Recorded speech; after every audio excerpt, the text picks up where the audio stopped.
तो exercise 12.2 start कर रहे हैं। कल के लेक्चर में हमने इसका बेसिक पढ़ा था, है ना। इसके अंदर मेनली 3 फॉर्मूले आते हैं। एक तो त्रिज्याखंड का क्षेत्रफल, एक वृत्तखंड का क्षेत्रफल और एक चाप की लंबाई। तो आपको तीनों फॉर्मूले पता होने चाहिए। तो क्वेश्चन स्टार्ट करते हैं और आसान आसान से क्वेश्चन है। पहला क्वेश्चन देखो आप।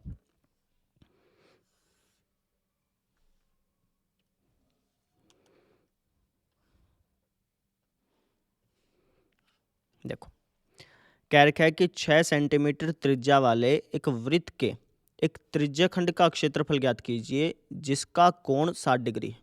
मतलब क्या है कि एक त्रिज्याखंड है और उस त्रिज्याखंड की त्रिज्या जो है वो 6 सेंटीमीटर है ना, और कोण बन रहा है 60 डिग्री का। हमें उस त्रिज्याखंड का क्षेत्रफल निकालना है। जैसे मान लो कि ये आपका वृत्त हो गया और यहाँ पर हम एक त्रिज्याखंड बना लेते हैं, कुछ ऐसा बन गया मान लो, है ना। यहाँ पर इसका एंगल दे रखा है 60 डिग्री और जो इसकी त्रिज्या है, वृत्त की त्रिज्या कहो या त्रिज्याखंड की त्रिज्या कहो, बात एक ही है। तो जो इसकी त्रिज्या है ये है हमारी 6 सेंटीमीटर। हमें इस त्रिज्याखंड का क्षेत्रफल ज्ञात करना है। तो त्रिज्याखंड का क्षेत्रफल ज्ञात करने के लिए क्या क्या चाहिए? एक तो रेडियस चाहिए, वो हमारे पास है। एक एंगल चाहिए, वो हमारे पास है। तो बस फॉर्मूला लगाएंगे, वैल्यू पुट कर देंगे और आंसर आ जाएगा। ठीक है, लिखेंगे कैसे वो देखो। आप लिखिएगा त्रिज्याखंड की त्रिज्या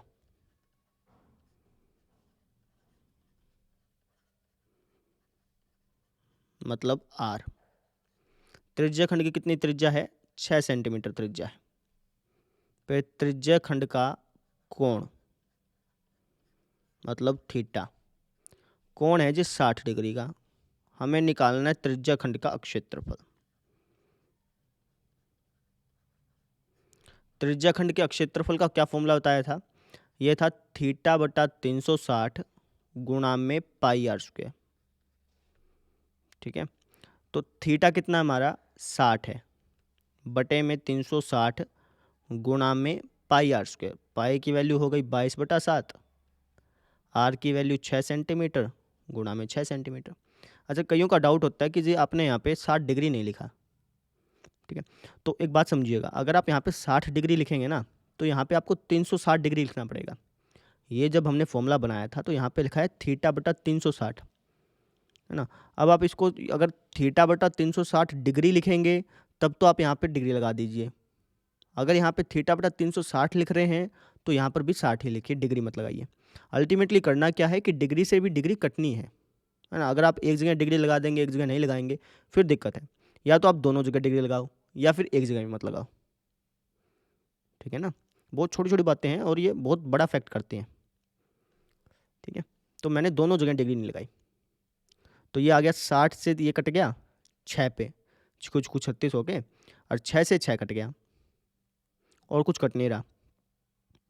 तो 22 की 6 से गुना करो, 22 छिक्का 132, और अगर आप सेंटीमीटर की सेंटीमीटर से गुना करेंगे तो सेंटीमीटर स्क्वायर आएगा। तो आपका आंसर आ गया 22 छिक्का 132 बटा 7 सेंटीमीटर स्क्वायर। मतलब इस त्रिज्याखंड का क्षेत्रफल जो है ना, ये आ गया 132/7 सेंटीमीटर स्क्वायर। अब इसका मतलब क्या है वो समझो। 132/7 लगभग लगभग कितना हो जाएगा? ये हो जाएगा 7 एकम 7 और 6 यहाँ चल गया तो 62 ही हो गया, 7×8 = 56, लगभग लगभग 18 साढ़े 18 हो गया, है ना। तो इसका मतलब ये है कि जब आप इस सर्कल को ग्राफ पे बनाएंगे तो इस त्रिज्याखंड के अंदर लगभग लगभग 18 या साढ़े 18 आपको स्क्वायर मिलेंगे, छोटे छोटे स्क्वायर मिलेंगे। ये मतलब है,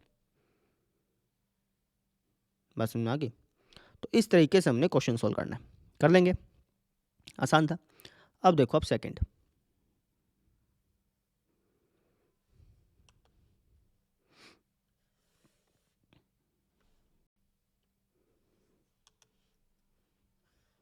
ये आपका सेकंड क्वेश्चन है। कहा गया है कि एक वृत्त के चतुर्थांश का क्षेत्रफल ज्ञात कीजिए जिसकी परिधि 22 सेंटीमीटर है। अब आपको क्या करना है? चतुर्थांश का क्षेत्रफल ज्ञात करना है। चतुर्थांश का मतलब क्या है वो समझो। जैसे कि वृत्त है, ये हमारा क्या है? एक वृत्त है। अगर मैं इसके 4 पीसेस कर दूं, ठीक है, तो हर एक पीस चतुर्थांश कहलाएगा। चतुर्थांश, चतुर्थ प्लस अंश, चौथा अंश, एक वृत्त का चौथा अंश, चौथा भाग चतुर्थांश कहलाता है ना। तो चतुर्थांश जो है ना, अगर आप इसके 4 टुकड़े कर दें, जैसे से आपने इसके 4 टुकड़े कर दिए, तो इसके जो हर एक टुकड़ा है ये आपका चतुर्थांश कहलाएगा। ठीक है, बिल्कुल ऐसा स्ट्रेट होगा, ये तो मैंने आकृति थोड़ा सा गलत बना दिया है ना। तो मान लो कि इसका एक चतुर्थांश जो है वो कुछ ऐसा है, ऐसा, ये इसका कोई एक चतुर्थांश ले लिया। हमें इस चतुर्थांश का क्षेत्रफल ज्ञात करना है। कैसे ज्ञात कर सकते हैं? तो इसको ज्ञात करने के 2 तरीके हैं।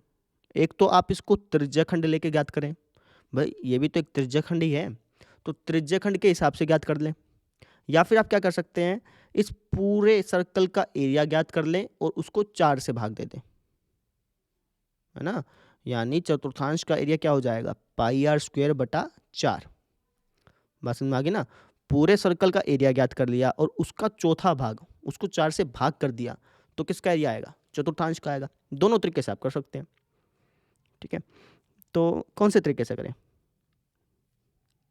किसी भी तरीके से कर लो, त्रिज्याखंड से कर लो या फिर इससे कर लो, लेकिन दोनों ही तरीके में आपको सबसे पहले रेडियस चाहिएगी। आपको रेडियस तो पता होनी चाहिए ना। अगर आपको त्रिज्या ही नहीं पता तो ना तो आप ये वाला फॉर्मूला लगा सकते, ना ही आप त्रिज्याखंड वाला निकाल सकते, है ना। तो एक काम करते हैं, इसकी रेडियस पता करते हैं। अब इसकी रेडियस कैसे पता करोगे, रेडियस पता करोगे यहाँ से। इसने कहा इसकी परिधि 22 सेंटीमीटर है, मतलब इसकी परिधि दे रखी है। तो हम क्या करेंगे, हम लिख देंगे परिधि बराबर 22 सेंटीमीटर और फिर परिधि का फॉर्मूला लगा के बराबर 22 लिखेंगे। उसको जब हम सोल्व करेंगे तो रेडियस मिलेगी। रेडियस मिलने के बाद चाहे आप त्रिज्याखंड वाला सूत्र लगा लो या फिर ये सूत्र लगा लो, आपकी मर्जी है, उससे आपका एरिया आ जाएगा। ठीक है, करके दिखाएं। देखो, सबसे आप पहले आप लिखिएगा वृत्त की परिधि,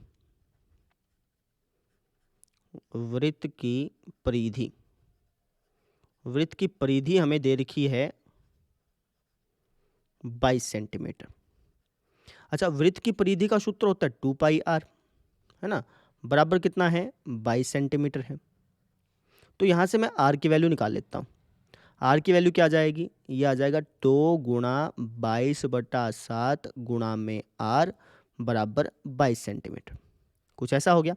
फिर यहाँ से आर की वैल्यू निकाल लेंगे तो हो जाएगा 22 सेंटीमीटर गुणा में 7, 7 भाग में है ना, इस तरफ जाके गुणा में, और बटे में क्या आएगा, 2 गुणा 22, 2 गुणा 22 ऊपर था नीचे आ गया। ठीक है, तो 22 से 22 कट गया कितने पे, 1 पे। तो 7 की अगर आप 1 से गुणा करेंगे तो आपका आ गया 7 सेंटीमीटर बटे में 2, ये आपकी रेडियस आ गई। ठीक है, अब मुझे इस चौथे भाग का क्षेत्रफल ज्ञात करना है। तो त्रिज्याखंड के तरीके से भी कर सकते हो, क्योंकि यहाँ पे एंगल 90 का बनेगा, ऑब्वियस सी बात है ना। चौथा भाग है, पूरा एंगल होता है 360 डिग्री, चौथा भाग हो गया 90 डिग्री का, और रेडियस आपको पता ही है 7/2 सेंटीमीटर। तो त्रिज्याखंड के तरीके से भी इसको ज्ञात कर सकते हो, या फिर कह सकते हो कि इस पूरे सर्कल का एरिया बटे में 4, वहाँ से भी ज्ञात कर सकते हो, आपकी मर्जी है। मैं त्रिज्याखंड से ज्ञात कर लेता हूँ। तो हम लिख देंगे त्रिज्याखंड की त्रिज्या, त्रिज्याखंड की त्रिज्या। आप चाहें तो चतुर्थांश भी लिख सकते हैं, क्योंकि चतुर्थांश भी तो एक प्रकार का त्रिज्याखंड ही है ना। जौन सी भी आपकी मर्जी हो वो लिख सकते हैं। त्रिज्याखंड की त्रिज्या मतलब आर, त्रिज्या कितनी है, ये है जी हमारी 7/2 सेंटीमीटर। त्रिज्याखंड का कोण, एंगल, एंगल कितना है, 90 डिग्री है। ठीक है, अच्छा ये 90 डिग्री आया कैसे, देखो पूरा एंगल होता है 360 डिग्री का, ये जो पूरा रिवोल्यूशन है, पूरा एक चक्कर है, 360 डिग्री का होता है। अब आप निकाल लो चौथे भाग का, तो 4 से भाग कर दिया तो आपका आ गया 90 डिग्री। बस समझ में आ गई। अब निकाल लेते हैं इसका क्षेत्रफल, त्रिज्याखंड का क्षेत्रफल। इसका फॉर्मूला होता है θ/360 गुणा पाई आर स्क्वायर। वैल्यू रख देंगे, आंसर आ जाएगा।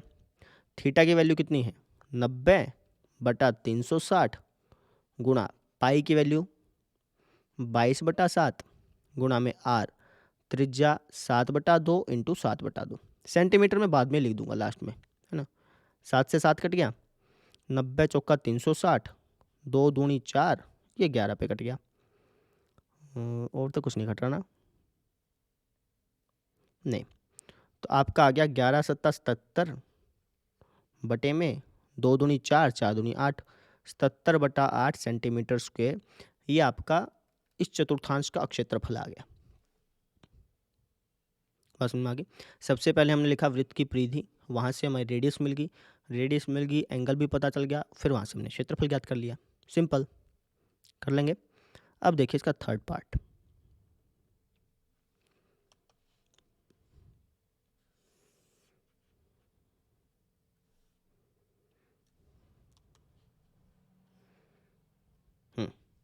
क्या क्या रखा है कि एक घड़ी की मिनट की सुई जिसकी लंबाई 14 सेंटीमीटर है, इस सुई द्वारा 5 मिनट में रचित क्षेत्रफल ज्ञात कीजिए। मतलब एक घड़ी है, मान लो कि ये घड़ी है, और इस घड़ी में जो मिनट की सुई है, मिनट की सुई कुछ ऐसी होगी, है ना। मिनट की सुई जो है वो इस घड़ी को टच करती है, मतलब बिल्कुल माइनर से, बिल्कुल बहुत ना के बराबर अंतर होता है। एक प्रकार से मान लेते हैं कि इसको टच ही कर रही है, ठीक है। तो इस प्रकार से ये एक सुई होगी जो इसको ऐसा टच कर रही होगी। इस सुई की लंबाई दे रखी है कितनी, 14 सेंटीमीटर, ठीक है। आपको पता करना है कि इस सुई द्वारा 5 मिनट में रचित क्षेत्रफल ज्ञात करो। भाई ये सुई 5 मिनट में कितना एरिया कवर करती है वो ज्ञात करना है, ठीक है। तो कैसे करेंगे वो समझो। मान लो ये सुई यहाँ पे है, 5 मिनट के बाद घूमते घूमते ये सुई आ गई जी यहाँ पे, मान लेते हैं अंदाजा से 5 मिनट के बाद सुई यहाँ पे आ गई। तो मुझे ये क्षेत्रफल ज्ञात करना है, ये वाला। तो आप कहेंगे जी ये तो एक त्रिज्याखंड बन गया, तो मुझे त्रिज्याखंड का क्षेत्रफल ज्ञात करना है। अब त्रिज्याखंड का क्षेत्रफल ज्ञात करने के लिए एक तो आपको रेडियस चाहिए, रेडियस तो चलो है हमारे पास, और एक आपको एंगल चाहिए, यानी ये आपको एंगल पता होना चाहिए, है ना। अब सारा गेम यहीं पे स्टार्ट होता है। आपको यहाँ पे एंगल कैसे पता करोगे, है ना, यहाँ पे हम एंगल कैसे पता करेंगे वो देखना है। तो लॉजिक समझना पहले। अगर ये सुई पूरा 60 मिनट घूमती, पूरा 60 मिनट घूमती, तो ये कितनी डिग्री घूम जाती, वापस समझो। ये सुई अगर पूरा 60 मिनट घूमती, तो आप कहते हैं 60 मिनट में तो ये पूरा एक चक्कर लगाती, है ना। तो मैं कह सकता हूँ कि 60 मिनट में सुई जो है वो 360 डिग्री घूम जाती है। 60 मिनट में सुई द्वारा बनाया गया जो कोण है वो 360 डिग्री का है, कह सकता हूँ। फिर वहाँ से मैं 1 मिनट का निकाल करके 5 मिनट का निकाल लूँगा, वहाँ से एंगल पता चल जाएगा, रेडियस दे रखी है, एरिया निकाल देंगे। नहीं समझे, करके दिखाएं। आप पहले लिखिएगा 60 मिनट में, 60 मिनट में सुई द्वारा बनाया गया कोण, बनाया गया कोण। 60 मिनट में सुई कितना कोण बनाती है, 360 डिग्री का कोण बनाती है। अगर आपसे पूछ लूँ कि 1 मिनट में कितना बनाएगी, तो आप कहोगे जी 1 मिनट में बनाएगी 360 डिग्री बटा 60, यही बात है ना, ठीक है। अच्छा 5 मिनट में कितना बनाएगी, फिर 5 मिनट में बना देगी 360 डिग्री बटे में 60 गुणा में 5। तो 0 से 0 कट गई, छिको छुको 36 से 6 डिग्री पे कट गया। ध्यान देना, तभी मैं आपको बता रहा था छोटी छोटी चीज़ों का इफेक्ट पड़ता है। अभी यहाँ पे डिग्री बचा हुआ है ना। पहले क्या होता था, डिग्री कट जाता था, तो आ गया 6 पंजा 30 डिग्री, यानी 5 मिनट में ये सुई 30 डिग्री का एंगल बनाएगी। तो एंगल पता चल गया, रेडियस पता चल गया, अब इसका एरिया निकाल लो। कैसे लिखोगे, तो त्रिज्याखंड की त्रिज्या। अच्छा अब एक बात और बताऊंगा, पहले इसको लिख लेते हैं उसके बाद आते हैं।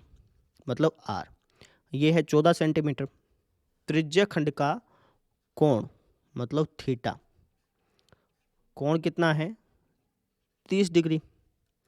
मुझे निकालना है त्रिज्याखंड का अक्षेत्रफल। अक्षेत्रफल का फॉर्मूला होता है थीटा बटा 360 गुणा पाई आर स्क्वायर। थीटा कितना है 30 बटा 360 गुणा 22/7 गुणा में 14 सेंटीमीटर गुणा 14 सेंटीमीटर। सेंटीमीटर बेशक बाद में लगा देते, कोई दिक्कत नहीं थी, है ना। यहाँ पे 30 क्यों लिखा, 30 डिग्री क्यों नहीं लिखा, क्योंकि नीचे 360 लिखा हुआ है। अगर यहाँ पे 360 डिग्री लिखते तो यहाँ पे भी मैं 30 डिग्री लिखता, ठीक है। ये कट गया 12 पे, और 2 छके 12, 2 सता 14, 7 से 7 कट गया, 2 तिया 6, 2 11 जा 22, 11 की आप 14 से गुणा करो, कितना आएगा? 14 जाए 140, 14 एकम 14, 154 आ गया। 154/3 सेंटीमीटर स्क्वायर, ये इसका एरिया आ गया। 154/3 लगभग कितना होता है? लगभग क्या, लगभग 52 के बराबर होता है। मतलब क्या है कि जब आप इसको ग्राफ पे बनाओगे तो यहाँ पे जो ये वाला भाग है इसके अंदर 52 स्क्वेयर्स बनेंगे। ठीक है, तो इस तरीके से ये क्वेश्चन हो गया, आसान था। ठीक है, तो इसी तरीके से बाकी के क्वेश्चन है, आप पहले खुद ट्राई कीजिएगा। आज तो मैं सिर्फ 3 ही करा रहा हूँ, बाकी के जो क्वेश्चन है आप पहले खुद ट्राई करना। जैसे 4th क्वेश्चन है, इसमें भी ऐसे ही वृत्तखंड त्रिज्यखंड का क्षेत्रफल ज्ञात करना है। फॉर्मूला आपको पता ही है, वैल्यू पुट करना, आंसर आएगा आपका। नहीं निकलता तो कोई बात नहीं, 1-2 बार वापस ट्राई करो, खुद सोचो, दिमाग लगाओ कि क्या बताया था बेसिक में। ऐसे 5वां है, छठा है, तो चौथा, 5वां, छठा ये आप पहले खुद ट्राई कीजिएगा। नहीं निकलेंगे तो कोई बात नहीं, कल देख लीजिएगा। ठीक है, तो आज के लिए इतना ही करेंगे और बस फिर थैंक यू। अच्छा, आज ये माइक नया लिया है, तो मुझे बताइएगा कि माइक की आवाज़ पिछले वाले माइक से क्या अच्छी है कि पिछला वाला माइक ज़्यादा सही था, है ना? मुझे ये माइक बहुत ज़्यादा सही लगा, बताना ज़रूर। तो कल मिलते हैं फिर, थैंक यू।